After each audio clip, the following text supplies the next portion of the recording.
So, ito yung tira kahapon. Tapos, tuyo. Nagsangag na din ako. Ayan.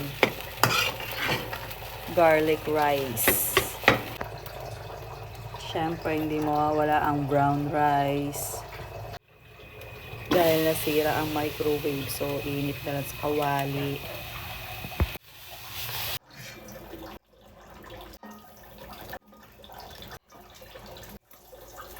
So, ito na nga yung breakfast namin for today's videos. At pasensya na pala sa boses ko kasi parang medyo tatrangkasuhin ako. Siguro ngayon sa panahon ng lamig-lamig. So, ito ay white rice na garlic rice. Ayan. At yung chicken pastil nga dito, ibabaunin nga ni Ellie sa school. So, ayan po yung, ano ang tawag nga dyan na? Eco bag ng McDo. Ayan. At dumating na nga itong aking parcel na 'to, talagang napakaganda at sulit talaga ang bayad.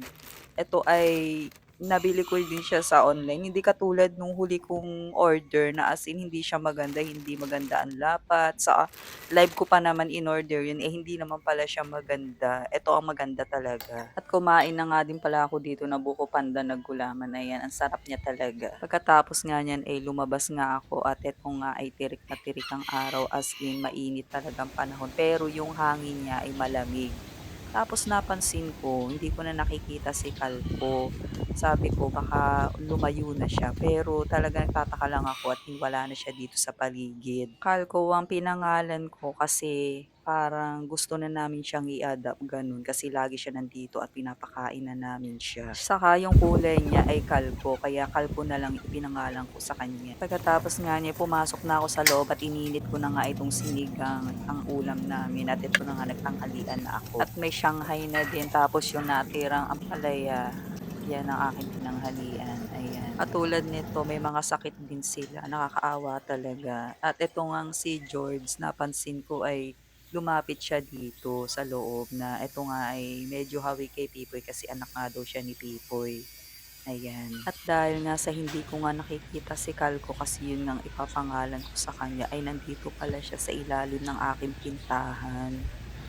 Wala na pala siya. Tapos yung akala mo'y natutulog lang, yung pala eh wala na siya. Sa isang banda ay nakakalungkot kasi nga ay dire-diretso lang siya dito para kumain at pinapakain namin siya. At nagkasabay-sabay pa nga ang mga parcel ko dito. Ayan.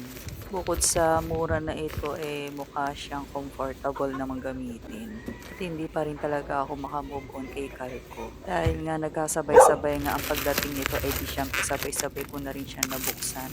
Tatry ko nga tong Silka na olive oil na bago nila na SPF 30 pa. Ayan. Mura lang naman to at sale din. At dahil nga dito sa brand na itong huli kong order, eh, hindi talaga siya maganda. Hindi na makakaulit as in. At ito nga pala yung pasalubong sa akin ngayon sa gabi. Eh, ngayon ko lang makakain. Kamote chips.